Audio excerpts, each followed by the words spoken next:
राधे राधे, जय श्री कृष्णा। कैसे हैं आप सब? आप सभी भक्तों का मेरे लड्डू गोपाल चैनल में बहुत बहुत स्वागत है। तो देखिए आज की वीडियो, मैं अपने लड्डू गोपाल जी की सर्दियों में कैसे सेवा करती हूँ और ये मॉर्निंग रूटीन है लड्डू गोपाल जी का।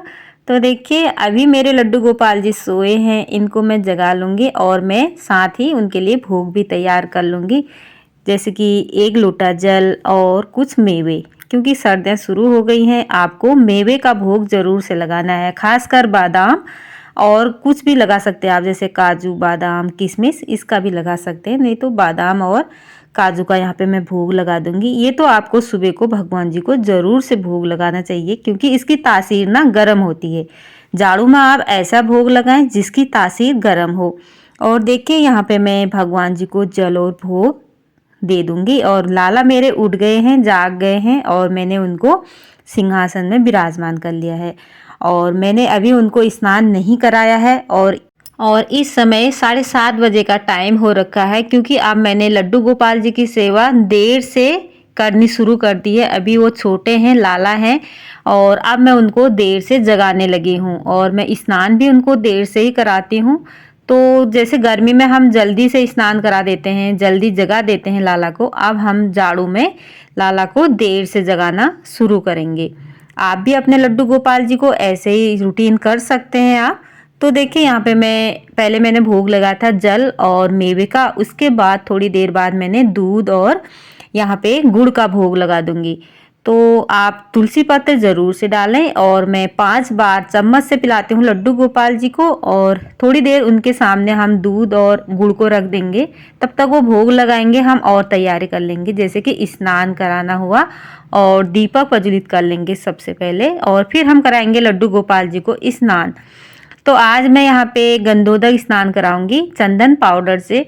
अगर आपके लाला काले हो जाते हैं ना, तो आप गंधोदक स्नान करा सकते हैं, उससे लाला चमक जाते हैं, या खट्टा दही से भी स्नान करा सकते हैं आप। तो देखिए सर्दियाँ शुरू हो गई हैं, तो मैं लाला को गर्म पानी से स्नान कराना मैंने शुरू कर दिया है। तो आप भी अपने लाला को गर्म पानी से स्नान करा सकते हैं, क्योंकि हम भी आप गर्म पानी से स्नान कर रहे हैं, तो लाला तो बाल स्वरूप हैं, उनको ज़रूर से आप गर्म पानी से स्नान कराएं। गर्म इतना हो वो गुनगुना हो, उंगली आप डाल के देख सकते हैं, और ज़्यादा गर्म भी ना हो और ज़्यादा ठंडा भी ना हो, ये आपको ध्यान रखना है लाला की सेवा में।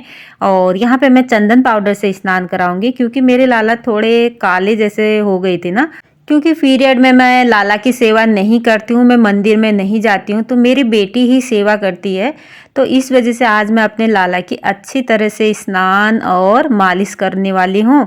और यहाँ पे मैं पहनाऊंगी उनको वुलन ड्रेस। तो ठंड शुरू हो गई है, तो मैं तो अब उनको ऊनी कपड़े पहनाना शुरू कर दिया है। तो यहाँ पे देखिए मैं पहले इस स्नान कराने के बाद मैं लाला को इत्र की मालिश करूंगी। लाला की बहुत दिन हो गए हैं, तो अगर आपके घर में ना बालकनी में धूप आती है, तो आप धूप में अपने लाला की मालिश कर सकते हैं। तो नहीं तो आप जहाँ भी मंदिर है वहाँ भी कर सकते हैं। इसके बाद मालिश करने के बाद मैं लाला को पहना दूंगी गरम कपड़े, और इसके बाहर से पहनाऊंगी मैं ऊनी फ्रॉक। और उसके बाद हम कर देंगे लाला को सिंहासन में विराजमान, और फिर हम लगाएंगे भोग। आपको भोग में लाला के लिए गरम चीज़ जैसे कि बेसन का हलवा, और ये ज़्यादातर आजकल आप बेसन का हलवा बना सकते हैं, क्योंकि उसकी भी तासीर गर्म होती है।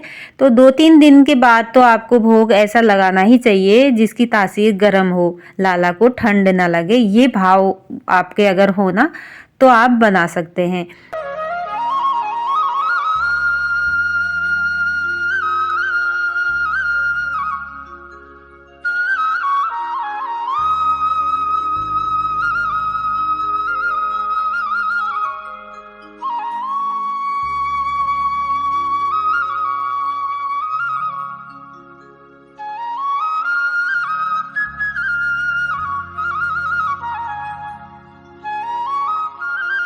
तो देखिए लाला का श्रृंगार करने के बाद मैंने लाला को सिंहासन पर विराजमान कर दिया है, और उनके हाथ के नीचे पीलो जरूर से लगाएं, क्योंकि उनका हाथ थक जाता है बैठे बैठे। और उनको जो भी आपके पास पुष्प हो आप पुष्प चढ़ा दें, और मंजरी सहित तुलसी चढ़ा दें आप लाला को।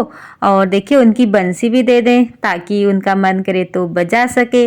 और इसके बाद हम जो राधा कृष्णा की फ़ोटो है और गौ माता है, हम उनको भी टीका करेंगे, अक्षत रोली चंदन चढ़ा देंगे। और इसके बाद आपको यहाँ पे आरती करनी है, अपने लाला की नज़र उतारनी। आरती का मतलब क्या होता है कि नज़र उतारना। अगर हमारे लाला को नज़र लगी है तो वो उतर जाती है आरती करने से। तो आरती यहाँ पे आप जरूर करें। आरती करने के बाद दीपक शांत करने के बाद आप आरती दें और नज़र उतार दें लाला की 3 बार। तो ऐसे पूजा करें आप जाड़ों में। और इसके बाद हम तुलसी से अर्चन करेंगे भगवान जी का, अपने लाला का। तो अगर आप ना आपके घर में ज़्यादा तुलसी हैं तो आप ज़रूर से रोज़ भी कर सकते हैं, नहीं तो गुरुवार को ज़रूर से करें, एकादशी को करें, तुलसी से अर्चन करें। लाला बहुत ही प्रसन्न रहते हैं। और तो देखिए यहाँ पे मैं 11 तुलसी पत्ते लिए हैं, आप 7 भी ले सकते हैं, 21 भी ले सकते हैं, 51 भी ले सकते हैं, नहीं तो 5 तब भी करें आप। तो तुलसी से अर्चन करते समय आपको भगवान जी का कोई भी मंत्र बोलना है, जैसे ओम नमो भगवते वासुदेवाय नमः ये बोलें और एक भगवान जी के ऊपर चढ़ा दें। या ना आप ये मंत्र भी बोल सकते हैं, श्रीमन नारायण चरणौ शरणम प्रपद्ये श्रीमते नारायणाय नमः ये बोलें और भगवान जी के ऊपर चढ़ा दें। या हरे कृष्णा कृष्ण कृष्ण हरे हरे, हरे राम राम राम हरे हरे, कोई भी भगवान जी का मंत्र आप बोल सकते हैं। हरे कृष्णा ये भी बोल सकते हैं। तो तुलसी अर्चन आपको जरूर से करना चाहिए, एकादशी पे विशेष है और गुरुवार के दिन। इसके बाद देखिए मैं बनाने लगी हूँ भगवान जी के लिए बेसन का हलवा। तो 2-3 दिन के बाद तो बेसन का हलवा बन ही जाता है, बस मैं भगवान जी के लिए ही बनाती हूँ, थोड़ा सा 1 कटोरी बराबर। तो मैं पहले घी डालूंगी, फिर 1 चम्मच उसमें बेसन डाल दूंगी और बेसन को थोड़ी देर हमको भूनना है जब तक खुशबू ना आ जाए और बेसन का कलर चेंज ना हो जाए। तो देखिए यहाँ पे मेरा बेसन का हलवा बनके तैयार हो गया है। इसके बाद हम लगा देंगे भगवान जी को भोग। ये मेरी सुबह की पूजा है। तो देखिए यहाँ पे तुलसी पत्र डाल दिया है मैंने भोग में और भगवान जी को मैं भोग लगा दूंगी। अपने हाथ से लाला को जरूर से खिलाएं। आप 3 बार 5 बार 7 बार खिला सकते हैं और थोड़ी देर लाला के ही सामने रख दें भोग को, उसके बाद हटा सकते हैं। और अपने परिवार में सब जने को इसको जरूर से प्रसाद स्वरूप ग्रहण करना चाहिए। तो राधे राधे दोस्तों, यही थी छोटी सी वीडियो पसंद आती है तो लाइक करना, शेयर करना, कमेंट करना और मेरे चैनल को सब्सक्राइब करना। तो बताना लाला का मॉर्निंग रूटीन सर्दियों का आपको कैसा लगा। और जब भी आप लाला को भोग लगाए ना तो 3 बार आचमनी कराना है आपको और घंटी बजाना है और लाला को आग्रह करें कि भगवान जी हम भोग स्वीकार करें, ये जरूर बोलना है। और घंटी बिना घंटी बजाए लाला भोग स्वीकार नहीं करते हैं, ये आपको विशेष रूप से ध्यान रखना होता है लाला की सेवा में। और गौ माता को भी आपको लाला के बगल में ही विराजमान करके रखना होता है, ताकि अगर हमारी सेवा में कोई भी कमी रह जाए गौ माता पूर्ण कर सकें। तो राधे राधे, जय Shri Krishna, thank you. Video अच्छा लगता है तो लाइक करना, शेयर करना, कमेंट करना। Thank you.